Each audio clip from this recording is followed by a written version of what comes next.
නූතන ලෝකයේ විද්‍යාත්මක දියුණුවත් එක්ක විවිධ පරීක්ෂණ සහ විවිධ ව්‍යාපෘති තියෙනවා මනුෂ්‍යයට අමරණීයත්වය ලබා දෙන්නට.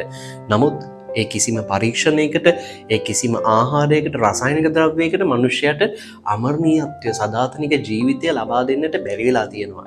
අද සුපුවත තුල ස්වාමින් වහන්සේ කියනවා ඔබගේ පියවරු කාන්තාරයේදී මන්නා කෑහ. නමුත් ඔවුන් මැරුණා.